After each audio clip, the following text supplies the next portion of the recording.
Did the MLB offseason actually pause for the holidays, or were GMs strategically signing the most crucial, high-value depth pieces while everyone was distracted by eggnog and tinsel?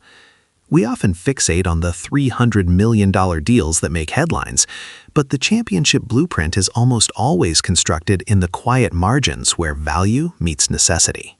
Today, we must ask, are the San Francisco Giants quietly building a genuine playoff contender with $10 million depth?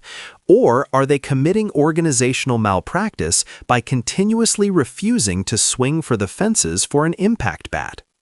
Welcome to 603 Snap News, where we believe baseball narratives are written not just by the superstars, but by the underrated high-leverage deals that truly shift the balance of power. If you missed these crucial holiday signings, the depth moves that will define the 2026 season, lean in, because we're about to show you why Tyler Mahle and Zach Eflin matter more than you think.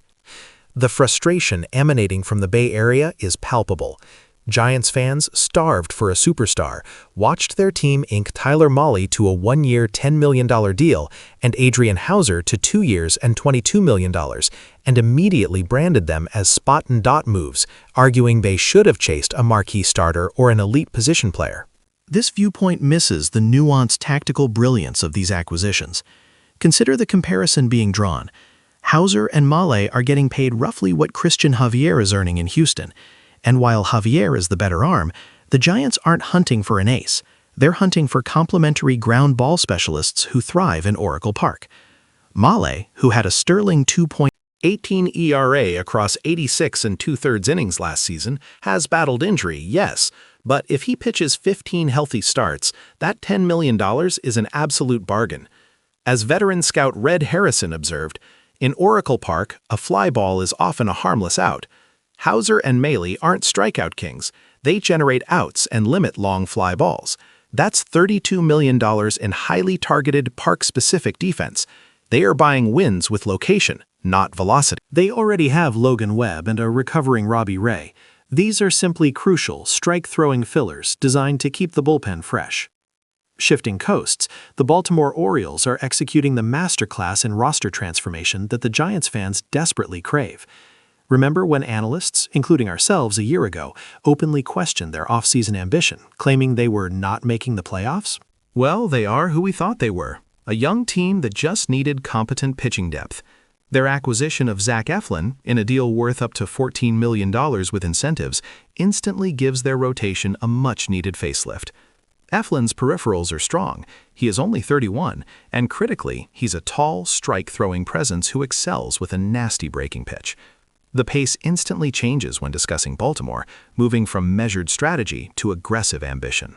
With Eflin joining Shane Baz, Trevor Rogers, and Kyle Bradish, the Orioles suddenly look formidable. However, here is the central challenge that defines their offseason. Is 4 good starters enough depth?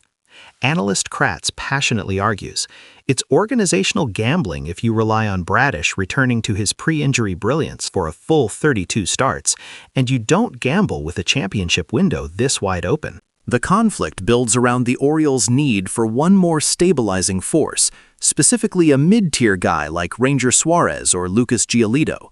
Suarez, with his track record of providing 130-140 high-leverage innings and postseason excellence, represents that soft landing spot, the necessary insurance policy.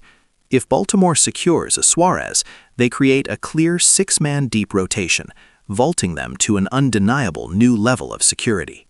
If they fail, they are one pulled hamstring away from relying on unproven AAA arms when the calendar turns to September. This brings us to the most spectacular, avoidable failure of the current offseason, the Chicago Cubs. The Cubs are demonstrating precisely what happens when an organization confuses internal valuation with market reality. While they did sign reliever Hunter Harvey for $6 million, bolstering a bullpen that includes Phil Maton and Caleb Thielbar, their starting pitching inaction is organizational malpractice. Cubs superfan Mike G perfectly articulated the emotional connection to this failure when he lamented in the chat, Cubs in on Bichette, Cubs in on Bregman, Cubs in on Okamoto, Cubs in on Egg McMuffin, before seeing the shocking price. They are playing free agency like a bad poker player who only calls, never raises. Their rotation depth, a reliance on a recovering Justin Steele, and the back-end arm of Jameson Taillon is statistically insufficient.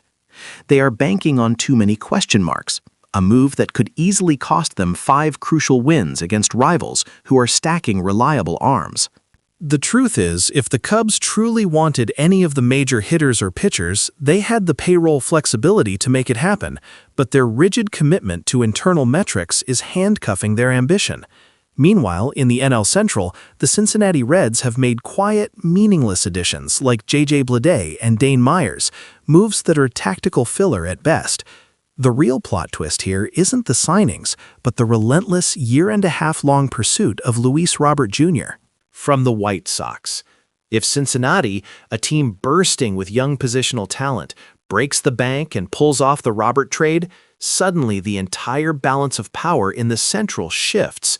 A trade for Robert neutralizes the Cubs' cautious approach and pushes the Reds into being immediate favorites, leveraging their minor signings for platoon depth behind a true superstar. The quiet moves of the holidays, from Molly's efficiency in San Francisco to Eflin's stability in Baltimore, revealed the real divide in MLB. Teams that understand how to achieve specific value versus teams like the Cubs that are paralyzed by the fear of overpaying. We've seen the calculated moves, the necessary aggression, and the crippling inaction. But tell us, who is making the best value move this offseason? Drop a comment below and let us know which $10 million signing you think will have the biggest impact next year.